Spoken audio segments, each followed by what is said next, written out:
quick chat. Brilliant, perfect.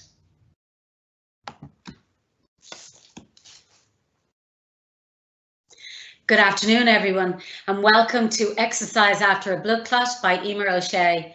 Emer O'Shea is a senior physiotherapist at St James's Hospital. She's a physiotherapist with a strong interest in exercise, rehabilitation and health promotion.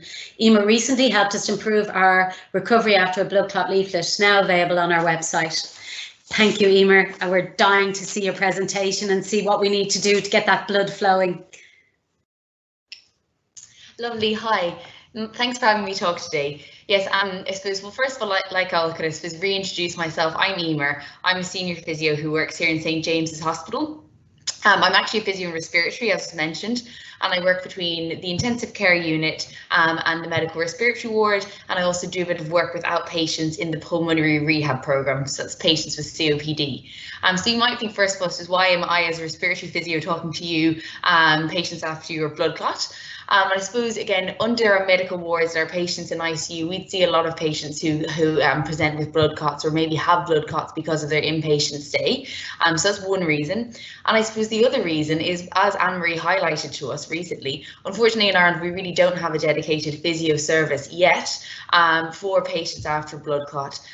So again, my work within the CPRC, which is the respiratory physios in Ireland, we're hoping to kind of promote from our side as well what we can do to help you as patients who are trying to recover after blood clot, and maybe raise a bit of awareness about what your needs are, and I suppose the fact that maybe you don't get enough advice after a blood clot. So I'm here to give you a bit of a presentation on how you can help to physically recover, and also, I suppose, answer any questions that you might have at the end about how you should maybe get back into exercise, or what's safe, what's not safe, or anything that comes to your mind. So I suppose the topic of physical recovery after blood clot. Well, one of the best ways to physically recover or get physically strong is exercise. And I suppose exercise is good for everything, as we'll talk about in a moment. But I always say, as a physio, when we're talking to patients about exercise, we try and answer 5 questions. So here they are now. So I suppose we want to know, if you're exercising, why are you exercising, and why is this exercise different for you than maybe an exercise that someone else would choose? Second question we'll try and answer, I suppose, is what type of exercise? Exercise is a very broad term. There's lots of different types of exercise. So what type of exercise do we pick for you? And then I suppose the third question is when, and I suppose this is a question that I think is very valid for patients after a blood clot. It's, well, when is it safe for me to exercise after my blood clot? When should I start? How much? And I suppose that leads us on to the next question. How much exercise should I do? Should I take it very easy, or should I, really go hard for during my exercise? So how much exercise should I be doing? And then I suppose the last question that we try and answer, and I don't know whether I really can answer it for you, but I can try and give you a few ideas, is how you go about exercising. And I always say with this question, it's a lot more that you have to decide how you're going to do that, but I can definitely give you a few suggestions. So this is what we're going to try and cover in the talk today. These 5 questions to do with exercising: why you exercise, what type of exercise you pick, when you exercise, how much exercise you do or how hard you do it, and I suppose how you go about it and how you fit it into your daily life. So I suppose the first question there, why? So why do we exercise? Well, I suppose the benefits of exercise for a person are incredibly far-reaching. Again, we know it helps our cardiovascular system, so it's good for our heart. We know it's good for our lungs. We know it improves circulation. Outside of this, we know it reduces risks of cancer. We know it reduces risks of heart disease. We know it helps to prevent you put on weight, and it also helps to reduce your weight. Outside of those kind of physical benefits, we know it improves your mood. We know it can help your concentration. We actually start to think now that exercise can help reduce the risk of dementia. So I suppose why we exercise, I always say, well, there's so many reasons to exercise, and really every single person in the world should be doing exercise and should be doing exercise regularly. And just because you've had a blood clot doesn't make you any different. And I suppose sometimes when you might have had a blood clot and you've built up a bit of fear around exercise, people sometimes tend to stop exercising, and we really have to get them back on board exercise for it, kind of not even anything to do with the blood clot, but all the other benefits that exercise gives to you. We have to make sure that you're getting all these benefits so that you are exercising. So I suppose that's the first reason. Then the second reason, again, prevention. So exercise specific to you, exercise can really help to prevent a second blood clot. Okay, exercise, when we exercise, the blood flows more around our bodies, and again, it will stop being stagnant, and it can reduce the risk of having a further blood clot. So when we're thinking about why you're going to exercise, you can first of all think about it as, well, I'm going to exercise because I'm a person and I need exercise as anyone else does, and those same benefits that exercise gives to everyone is going to give to me. And the rules that we give to people saying they should exercise 30 minutes a day, 5 days a week, that still applies to you. And if you want to live a long, healthy life, you should be trying to do that. But again, you've got an additional reason for exercising, and that's to try and prevent having another blood clot. And it can reduce that risk of having another blood clot. So some people are afraid to exercise after a blood clot, but actually by exercising, you will prevent another blood clot. So that's the why. So I suppose the next question we come to is, well, if I'm going to exercise, what type of exercise should I be doing, considering that I'm a person who's had a blood clot?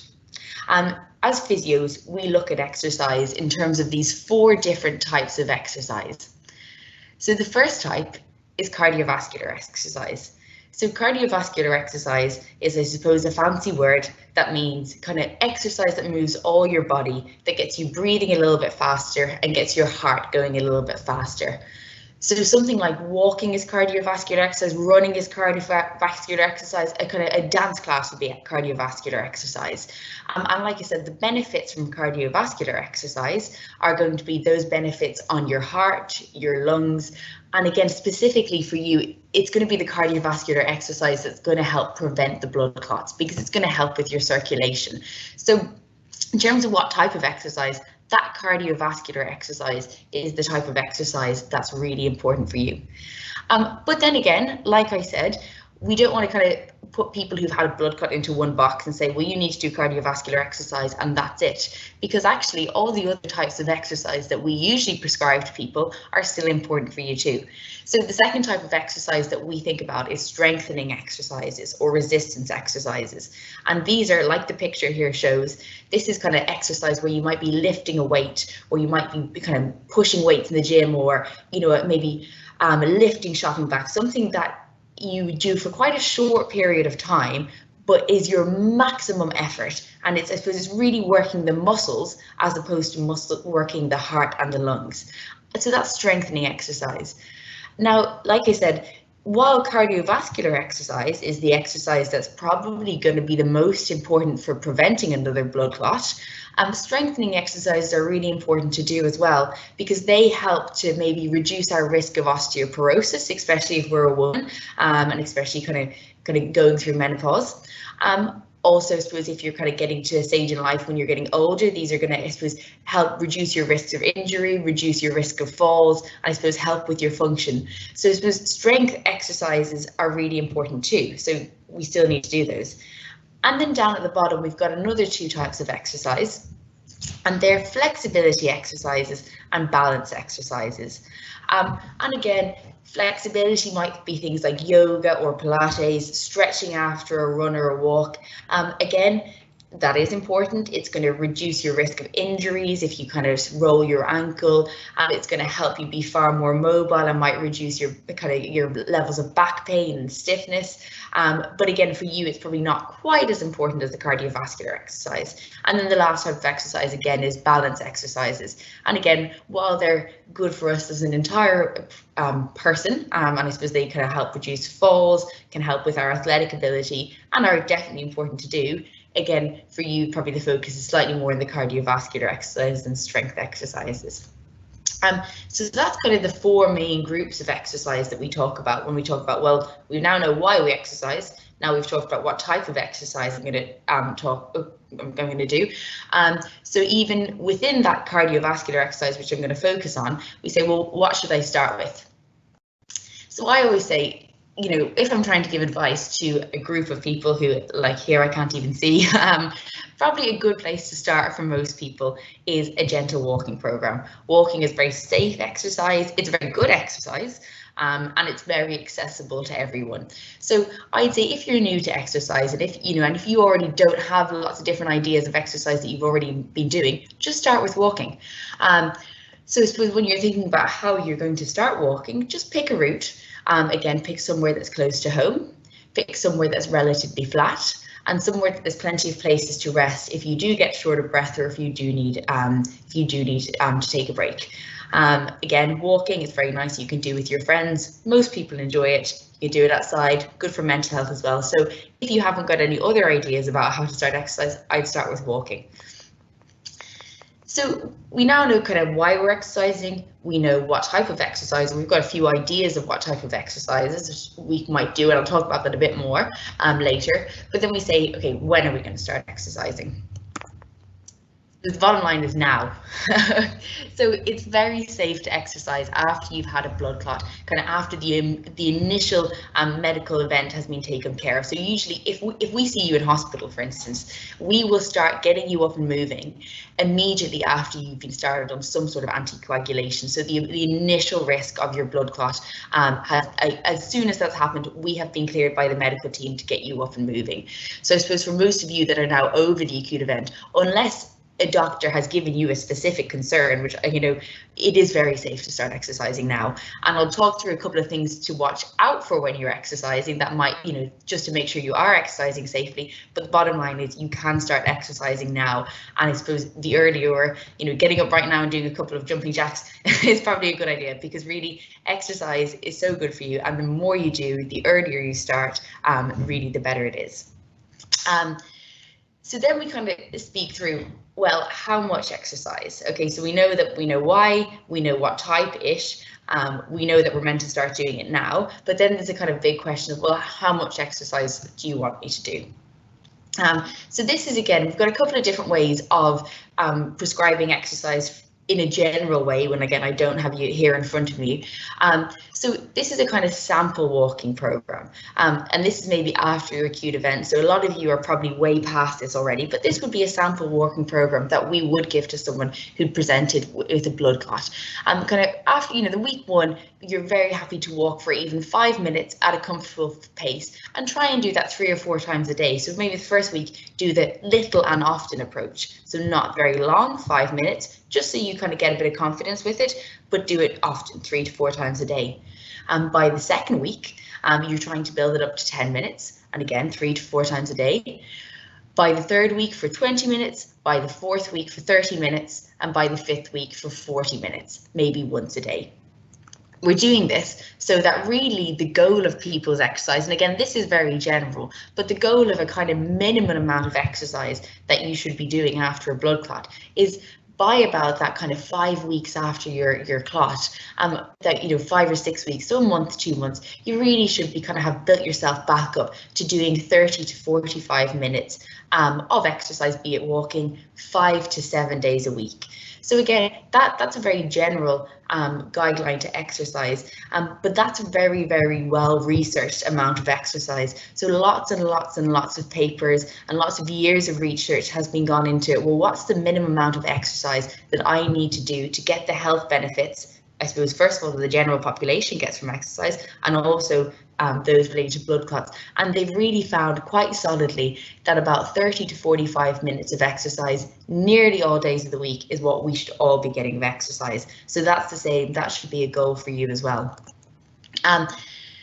That's kind of gone through is how much exercise. And again, sorry, I'll flick back just briefly. Like I said, this slide here says 30 to 45 minutes of exercise. Even though I spoke about walking, exercise doesn't have to be walking. It can be a dance class. It could be, again, it could be a jog. It could be playing soccer. It could be, it could be an aerobics class. But we quantified in that kind of dose in terms of minutes.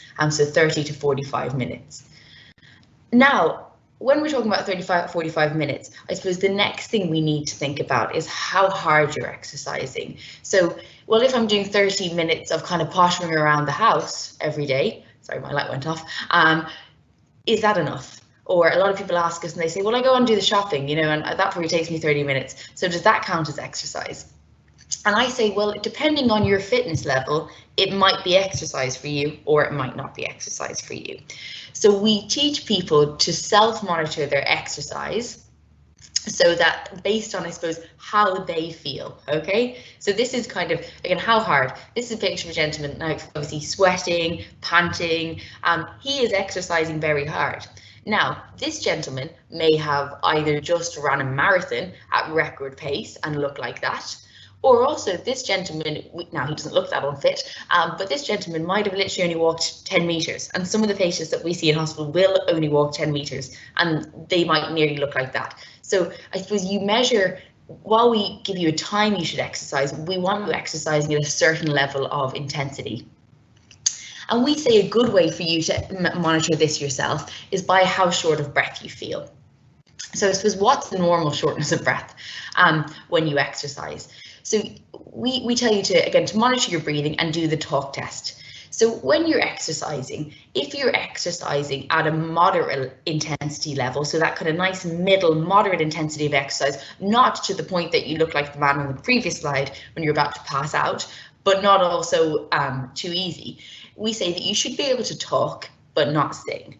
And when I say talk, probably not talk as clearly as I'm talking here, but you should be able to, if you're going for a walk with your friend, you should be able to have a bit of a conversation, but maybe every couple of words you might need to take a breath. So for instance, if I was exercising now talking about this, I would be saying, well, what's normal?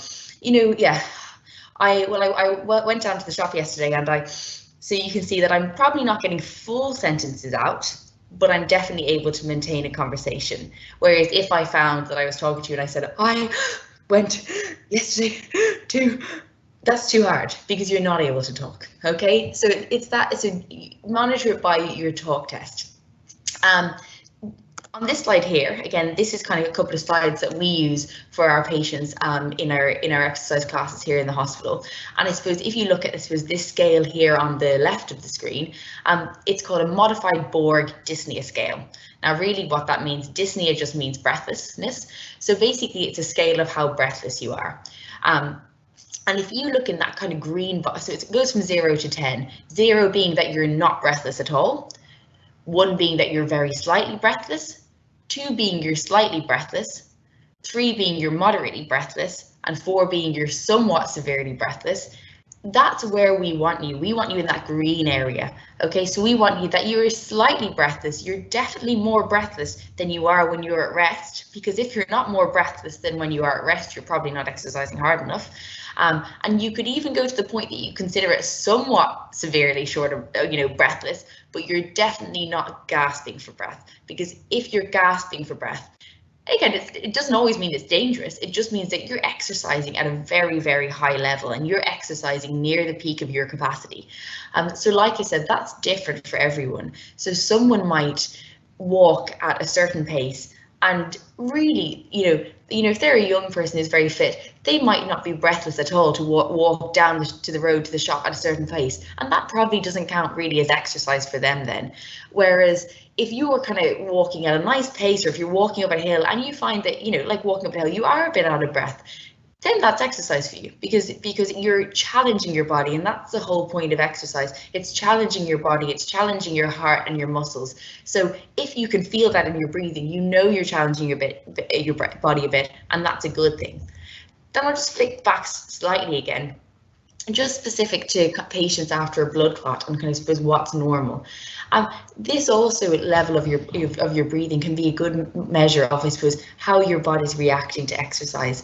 And I suppose, like we said, remind yourself, and you have to reassure yourself that a certain amount of breathlessness after a blood clot, especially if it was a blood clot in your lungs, a certain amount of shortness of breath is going to be normal.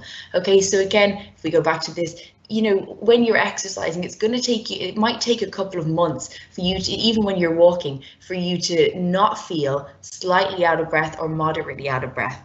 But if you find when you're walking, slowly at a short pace, that all of a sudden you're very severely out of breath, that's probably not normal. And I suppose what we tell people, is, I suppose, breathlessness that comes from exercise, as soon as you stop exercising, within a few minutes it should ease. So if you're exercising and if you're going for a walk and you get to a hill and and you've had a blood clot and you get a bit short of breath and you start to feel a bit anxious, stop. And that's why I said when I pick some, walking is a nice one to start with, because stop, take a break. And if that starts to ease, that's fine. If you find that you're getting more and more short of breath and you are, and you've stopped and you've sat down and your breath is not coming back to normal, that's when you need to go and maybe either ring the GP, or if it's really severe short of breath, ring an ambulance, because that's a sign of another blood clot. But again, that is very rare, so we don't want people to be afraid of that, because that is very rare. So it's monitor your breathlessness, what's normal, and remind yourself it is normal to be short of breath when you're exercising. It's a good thing because it means that you're exercising and you're working your body. But again, you want to keep it in this slight to moderate level of breathlessness. If you start to feel that you're getting severely short of breath, stop, give it a few minutes. If it's easing, that's fine, and you're a-okay, you can start exercising again. And it's only if it really keeps going and it's really severe, that's when you probably need to either talk to your GP, or again, if it's really severe, call an ambulance. But that's rare. But if you can know to monitor like that, then then you can self-monitor yourself, and you can pick the level that's appropriate for you. Because lots of people after blood clots actually have a very good fitness level straight afterwards, and don't need to walk that. So can straight away go straight back into that hill walking or whatever you do, as long as you're able to monitor it with the talk test.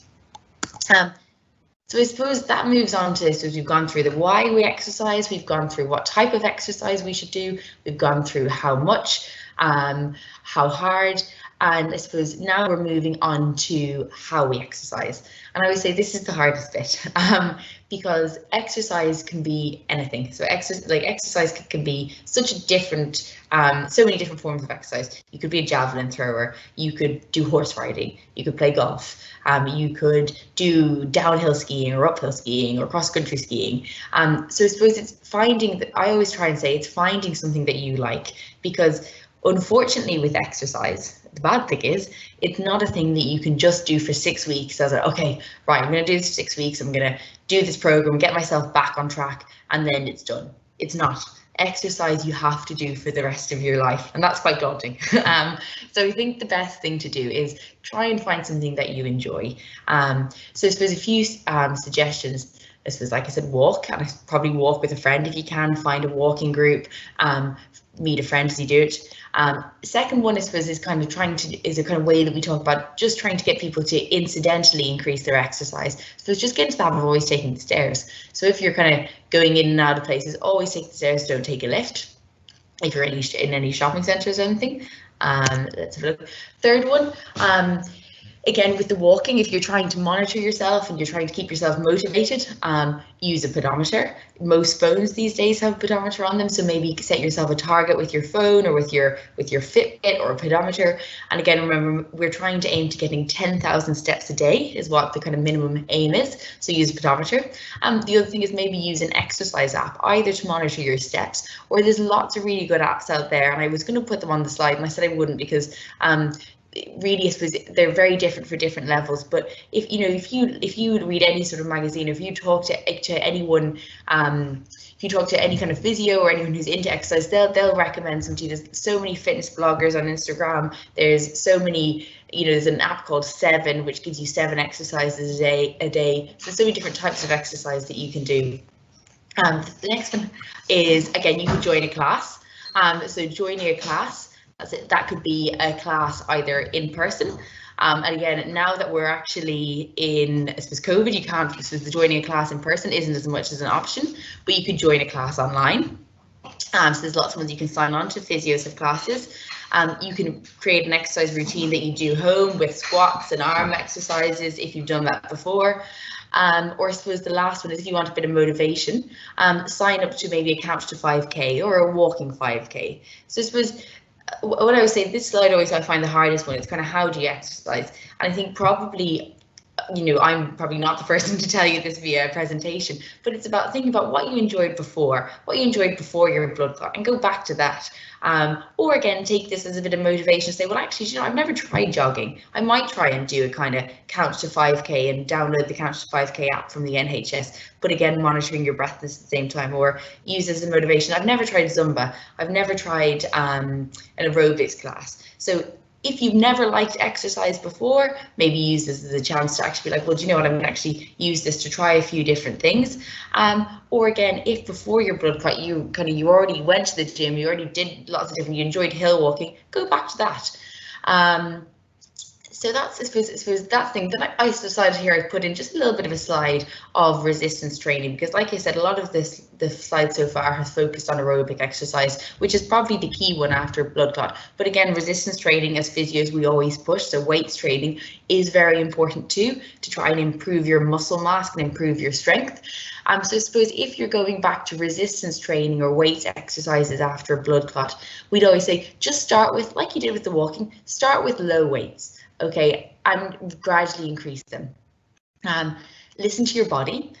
So again, with weight training, again, exercises, and the same with aerobic exercises, should feel hard, and you might feel like it's a little bit sore in a muscle soreness way, but it shouldn't be painful. Exercise should never be painful. Sometimes you can feel a bit sore as you're getting the end of it, but I think try and be very clear that things like that shouldn't be painful, and if they are, it might not be the exercise for you. You might have an old injury you don't know about, and you might need to go to a physio or just pick a different exercise.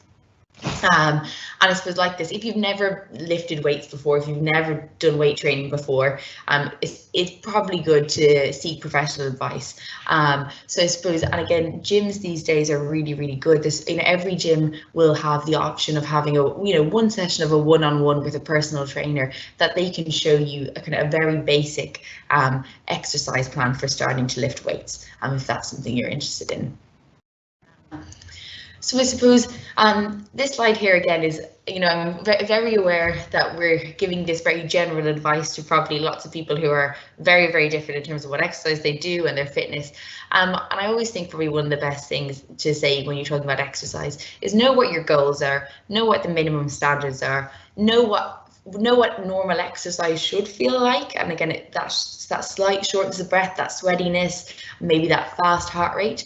But again, always listen to your body. It's smarter than you. So again, your body will tell you if something's not right. So if you're feeling like you're getting this sharp pain somewhere that doesn't feel, or a pain that's not going away, or like that, a shortness of breath that feels, God, I really I could do the stairs yesterday, and today I'm going up the stairs and I am gasping for breath. Listen to your body, because that something is not normal. But at the same time, remember what is normal, and remember, just because you've got a blood clot, it is going to still be normal to be a bit short of breath after exercise. Lovely. So I suppose that kind of moving on from exercise, this is the last kind of couple of slides. I give out to my boyfriend at home about this all the time, because he plays hockey 3 times a week and he considers himself very, very, very fit. But he sits at a desk all day, and he's working from home since COVID. So I always say, well, yes, you're doing your 3 exercise or 4 exercise sessions a week that are very high intensity, but you also move from bed to the desk, which is about 3 meters, sit there for the entire day, maybe go to the kitchen, which is probably 10 meters, and back, and then just go out and do your 1 session of exercise in the evening. And I always say, sitting by itself outside of exercise is also dangerous. But it really is. It's even if you take blood clots out of this, the World Health Organization have shown that sitting for a long period is an independent risk factor. So that means even if someone is really fit and does their exercise, but they sit for the whole day, that's actually an independent risk factor for all cause mortality. So for death of multiple different reasons, sitting for a long time is a risk factor for that, even if you do lots of exercise. This is particularly important for if you have had a blood clot. So, it's really important to get your 30 minutes of exercise a day. But again, you want to make sure that you're not sitting for extended periods of time either. So again, the kind of little tips and whispers when this actually happens, it's just try and avoid long periods of decreased activity. So again, the times that we think about with this are maybe when we're on a plane or a car trip for longer than 4 hours. Again, so if you're on that, again on the plane, just keep getting up, keep walking around up and down, try and get an aisle seat if you can, just so you can get out of the plane, out of the seat and up and down the aisles. That's it. If you're in a car, just stop, every hour or so for a little coffee, have a walk around, have a stretch. If you're watching TV, same, the evening can go by quite fast and you can watch 3 or 4 hours TV sometimes. So just make sure you get up and move around, maybe at every ad break, or just try and prompt yourself. Or I suppose if you're at work, and I suppose working from home, I think probably this actually happens to a lot of people now, just making sure that you are kind of getting up in the morning, doing a bit of a walk, and every hour or so making sure you get up, walk and stretch. So finishing, I kind of just thought I'd go through 3 very, very gentle exercises, and these are just exercise for sitting. This isn't intended as an exercise program for you to get you back to full physical strength, because it definitely won't, but this is just a few little exercises for maybe if you are in a plane, in a car, or at the desk, and just to do when you're kind of sitting there to keep yourself moving and to keep your blood flowing. First one is a seated march. So in sitting with your feet on the floor, just lift the alternative feet off the floor as if you're marching. Just do it for a couple of minutes. If you're in bed or if you're kind of sitting down, ankle pumps. So just move, so bend and straighten your ankle, pump it. So just you're pumping that calf muscle just to get the blood flowing back up from the back of your calf, doing that for a couple of minutes. Or even a knee extension. So just sitting on the floor with your feet out in front and lift alternative legs, kicking them out in front of you, again, as if you were kind of marching. And again, just a couple of minutes. So again, these aren't intended as an exercise program for you. These won't get you back to, I suppose, full physical strength in any way. But that's just if you're sitting in a seat for a long time and want to get moving. So I suppose the ultimate, I suppose, the key point from this whole talk, I suppose, is keep moving. If you have stopped moving because of your blood clot, get back to moving, get back to exercise. It is very safe for you to do, and it is very good for you to do. Keep an eye on your body in terms of your breathing to monitor whether you're exercising at the right level.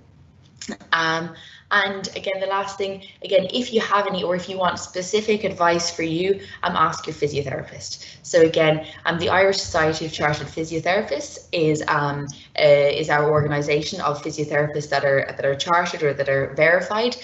So if you go onto that website online, you can find a list of physios that are chartered physiotherapists. And if you book into any of them or ring them up, or you can book in for maybe if you have any more specific advice or you want more specific guidance on how you should get back into an exercise program. So that's it. So I'll now open it up if you've got any questions. Thank you so much, Emer. That was really clear and excellent. There's a bit of a echo, is there? Oh, here, I actually don't have one, do you? I have an echo, yeah. If you don't, that's great. Okay, so first question. I have a moderate asthma and also recently had a PE. I find it hard to push myself. Are there any respiratory physios that see people privately so I can build confidence? Do you know where this person is based? Maybe they could let me know if they type in. Yeah. Most so again so that specialise in respiratory, I suppose it would depend where you're based and I suppose who would be your specialised. What you can do is, again, I am part of the respiratory group in the Irish Society of Chartered Physiotherapists. So if that person goes onto the website and just sends an email to info@isep.ie, I think it is, they will actually forward that to me anyway, and I can put it out to our group and say, is anyone privately, is there any physios that specialise in both respiratory and would have an interest in this and could see you? That's one option. The other option, again, it depends very much on what your level of activity was, but I know we link in with an organisation called CL Blue. So that's SIELBLEU. Now, we do a lot of work here in the hospital with them. They're a not-for-profit organisation, a kind of community organisation who run exercise classes for people with a myriad of different health conditions. We link in with them a lot because they do work for us with our patients with COPD, so they would know a lot about breathing patients. They're not physios, but they do definitely offer one-to-one at a cost with personal trainers, but these personal trainers are slightly more they're qualified, like they've usually done background in kind of health sciences as well as just personal training. So they're I think it's best if maybe email Thrombosis Ireland, and then I will forward your query. And maybe Emer, maybe you could just send me those details on CO2 and the email for the Irish Chartered Physios as well, whoever we think, and I can have that information here and pass it on. I suppose something I want to say, really, the reason we asked you really to come on is because we find that a lot of people contact us. I don't know where that noise is coming from. A lot of people, that your phone? A lot of people contact us after they've had a blood clot, but they don't contact us till about a year later, and they haven't moved because they're terrified. And I can totally relate to it, because I experienced blood clots myself, and you're afraid to move. You think the blood clot will move, and you're going to die or something, So what I want to really stress is how important it is to get moving fast. You did say it at the beginning, but to reassure people that once you're on your anticoagulation for maybe about 3 weeks, you're really at that safe area. We're not saying don't move before that, we're just saying not really heavy physical exercise, but you can really get off and kick off after 3 weeks and do the best you can, because you're on the medication, you're not going to form any more blood clots, and the body is already starting to eat the existing blood clot, dissolve the existing blood clot. So it's not to be afraid to do it, and there's 2 reasons really. Number one, your mental health, because you don't want to be afraid and in fear and let the anxiety build. And the second reason is you don't want any post-thrombotic syndrome. You need to get the blood flowing into your limbs. So in order to reduce any chance of disability, you need to get moving and pump that blood into those legs and those arms and wherever you've had the blood clot. So really listen to what Emer said and start your exercise program. You mentioned about just to come in there actually, and yes, and I suppose we do get questions, because people sometimes ask, what exercises, if you've still got a bit of pain in, I suppose, in your leg, if you've got this post-thrombotic syndrome, what exercises should I do for my leg? And really, I suppose that's probably a misconception, and it's not to do exercises for the leg. It's if you do exercises for your whole body that your leg should improve. So I think people sometimes that is quite a common misconception. They say, well, I need exercise for my leg or for my arm. That's where I'm sore. But actually, no, it's the whole body exercises that will improve the leg. And that you still need that full body exercise, really. I'd also say from my experience, I found hills very difficult. If you stick to a flat walk, ground, but you do need to challenge your leg eventually. I found the bike very good, because when you get that the pins and needles and the numbness, and you think you're going to fall and lose control of the leg because the blood isn't going into it fast enough. At least if you're sitting on the bike, you're not going to fall, first of all. But you can also get up some speed. You can get up more speed on a bike than you can walking initially after a DVT. And I think sometimes, and again, that's why I was kind of took out my slide on the gym, because obviously I know with COVID now, gyms are a bit harder to refer people to, and people might be a bit worried about going to a gym. But gyms are actually really safe places in many ways, because like that, again, the same way, I suppose sometimes sometimes going outside for a walk, can be quite daunting, because you're out maybe by yourself, and again, like that, I suppose if you do kind of have any pain left in your leg, that can be a bit sore. Whereas again, you can, in the gym, there's so many exercises like the bike where the weight is off your legs, but you're still getting that benefit of your heart beating faster, which is really what you want. You want the blood flowing around, without really maybe paining your leg. And again, it's very easy to, like I said, if you all of a sudden think, oh, I'm getting a little bit sore, or I'm getting a bit short of breath, you can just stop, and there's so many people around you. So sometimes gyms are quite a nice area to go to. The cross trainer is good as well, because your foot is planted. Mm-hmm. Yeah, you're not having to feel, and you have the bars. You have the bars to hold on to.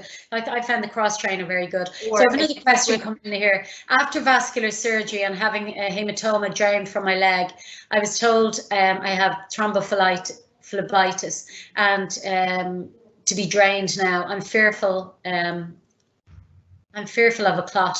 Would you recommend compression socks to prevent a clot?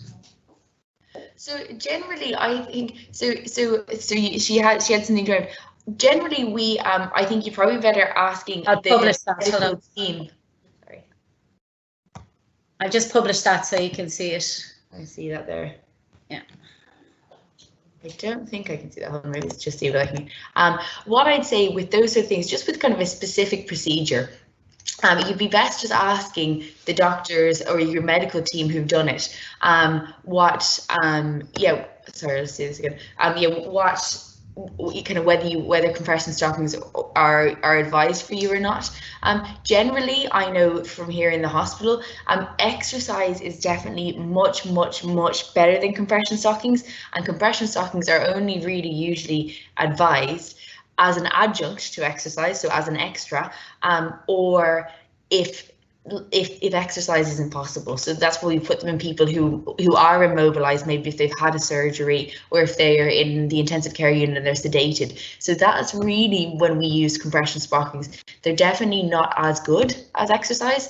Their exercise is definitely better. But again, if they maybe help with some of your symptoms, and they might also help with a little bit of to compress the actual if you've had that bleed. But again, I think you probably need to talk to your doctors about that. From the sound of it, I don't think it would do you any harm, but I think that probably the exercise is probably the more key point. Okay, that's brilliant. So on the sitting down all day issue, we have a rule, a 90-minute rule. So at least every 90 minutes you get up, you stretch your legs, you get the blood flowing, you walk, go make yourself a cup of tea, or you walk around the back garden and then come back to your desk. And the same goes if you're traveling on a long haul journey. I mean, long haul travel is basically from door to door, so it's from your house. Yeah. Car journey, the walking to the plane, the sitting on the plane, then the getting the train to the new place. You know, it's so we say 4 hours or more is really kind of more higher risk. So be conscious every 90 minutes, stretch those legs, get an aisle seat if you're traveling on a train or a plane, yeah, so that you can stand and stretch. And then I suppose to finish off, we are doing 100 kilometers in 30-day challenge for October, and it's not to scare anybody. We're not asking anybody to do 100 kilometers in a day. We're saying over the month. So start maybe with 2 kilometers a day, and then 3 kilometers a day, and build yourself up to maybe 5 kilometers a day. And by the end of the month, you'll have done your 100 kilometers and get some sponsorship for Thrombosis Ireland and help us raise some funds to keep our programs going. So it's just a suggestion, it's a motivation. We call it our lockdown challenge for the month of October. So if anybody's interested, it might help them get motivated. And just, if you don't finish the 100 kilometers, it doesn't matter. It's all in just getting the routine of a bit of exercise every single day and keep your blood flowing. So that's it, Emer. Yeah, no, thank you for inviting me to talk. I think, like you said, I think you speak about it very well. And I think it is that thing that, you know, everyone has different things, and some people might have a blood clot and be able to bounce back immediately. And I suppose you don't have to fear just because you've had a blood clot doesn't mean that you can't run a marathon. You know, so that, you know, that's not in any way a contraindication, but equally it's normal if you feel that it's normal if it does feel like, actually I don't feel as good after it, and it is very normal to be very anxious afterwards. So I think, like you just said, that just start with anything, start small, be it walking or a bike. If that doesn't go well for you, try something else, because with exercise there's so many different forms, and there really should be something that you that you enjoy. And again, always think, it's like that anything is better than nothing. And yeah, really, actually, with exercise, once you're doing a little bit, you get most of the benefit. Yeah. So if you do half an hour a day and, you know, do a couple of kilometers walk, you get 90% of the benefit. And really, then the difference between doing that and running a marathon, you probably only get an extra 10% benefit. So really, if you get out and start moving a little bit, then you're really going to get most of the benefit. Okay, I suppose we'll end with listen to your body. That was a lovely, lovely slide you had up. Listen to your body, but don't be afraid. Like, feel the fear and do it anyway.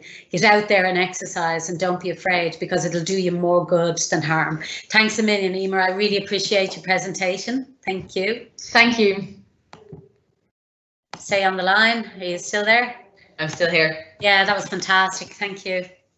Are we still? It still says live here on mine. Are we?